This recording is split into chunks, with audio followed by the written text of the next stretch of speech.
రామ్మోహన్ గారు ప్రస్తుతం ఒకసారి మనం దయాకర్ గారు వచ్చారు. అద్దంకి దయాకర్ గారిని కూడా ఫోర్ సైజ్ టీవీ ఆహ్వానం పలుకుతూ ఈరోజు ఒకసారి మన పల్నాటి వెంకటరెడ్డి గారి దగ్గర వెళ్ళిన తర్వాత దయాకర్ గారి దగ్గర వెళ్దాం. వెంకటరెడ్డి గారు ప్రస్తుతం ఏదైతే భారతదేశంలో కరోనా వచ్చిన తర్వాత అనేక మార్లు అయితే కరోనా వచ్చిన నిరుద్యోగం పెరిగిపోయింది. నిరుద్యోగం పెరిగిపోయిన తర్వాత కూడా 2 కోట్ల ఖచ్చితంగా మేము ఉద్యోగాలు కల్పిస్తున్న కేంద్ర ప్రభుత్వం వానికి విఫలమైపోయింది. ఈరోజు ప్రభుత్వానికి సంబంధించిన అనేక యువకులు ప్రతి రాష్ట్రంలోనూ తిరగబడుతున్నారు. మా ఉద్యోగాలు ఇస్తానన్నారు, ఎందుకు కల్పించలేదు? ప్రభుత్వ ఉద్యోగాలు కాకుండా ఇప్పుడు రామ్మోహన్ గారు చాలా స్పష్టంగా చెప్పారు, ప్రభుత్వ ఉద్యోగాలు కాకుండా వేరే ప్రైవేట్ ఉద్యోగ సంస్థలలో కూడా మమ్మల్ని ఎక్కడనే ఒక్కడ ఉద్యోగ అవకాశాలు కల్పిస్తే మా ఉపాధికి కల్పించినట్టయితే మా కుటుంబాలను సాయం చేసినట్టయితే అని చెప్తున్నారు.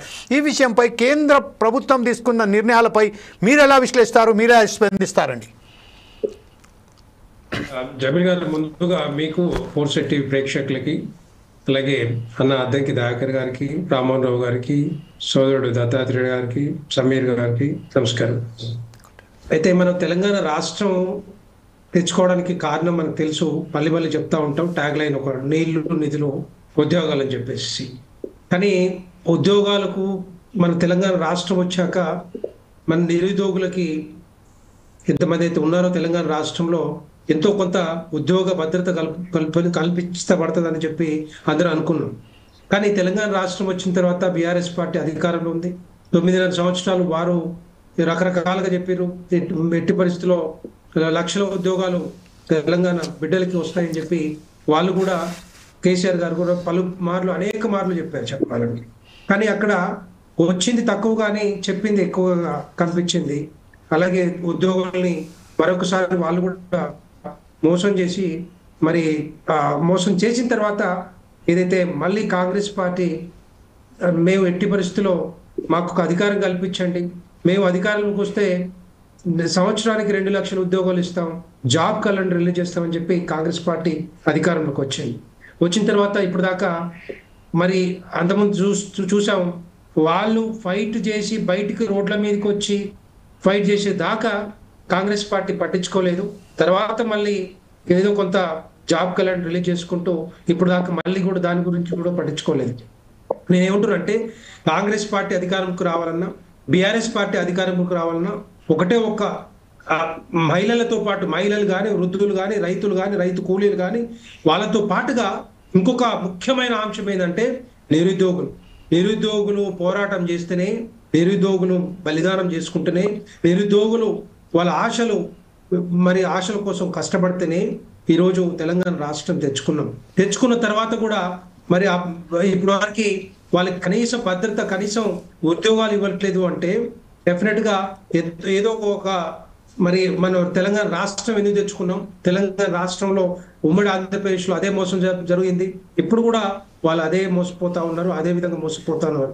డెఫినెట్ గా దీనికి కారణం ఏంటి, ఎందుకు ఉద్యోగాలు ఇవ్వట్లేదు అని చెప్పి అడిగితే మనకు తెలుసు, ముఖ్యమంత్రి గారే చెప్తా ఉన్నారు, మా దగ్గర స్తోమత లేదు, ఆర్థిక స్తోమత లేదు, ఉద్యోగాలు ఇచ్చే అవకాశాలు లేవు అని ఇండైరెక్ట్ గా చెప్తా ఉన్నారు. సో దాన్ని బట్టి చూస్తే వాళ్ళు ఉద్యోగాలు ఇవ్వరు, జాబ్ క్యాలెండర్ రాదు. ఎట్టి పరిస్థితుల్లో నిరుద్యోగులు 34 లక్షల మంది ఇప్పుడు దాకా మరి ఎన్రోల్ చేసుకుంటే వాళ్ళకి ఎన్ని ఉద్యోగాలు వస్తాయి, ఏం చేస్తారు? ఇప్పుడు 18 నెలలు అయింది. 18 నెలల్లో మేము ఇచ్చిన ఉద్యోగాలు 65,000 ఇంకా ఇస్తామని చెప్తా ఉన్నారు. కానీ దాని మీద ఎక్కడ కూడా వర్కౌట్ చేసినట్టు కనపడతలేదు, ఎక్సర్సైజ్ చేసినట్టు కనపడతలేదు. ఎక్కడ కూడా ఇది ఏ సెక్టర్లలో, డిపార్ట్మెంట్లలో జాబ్లు ఉన్నాయో ఇప్పుడు కూడా తేలని పరిస్థితి కనబడతా ఉంది.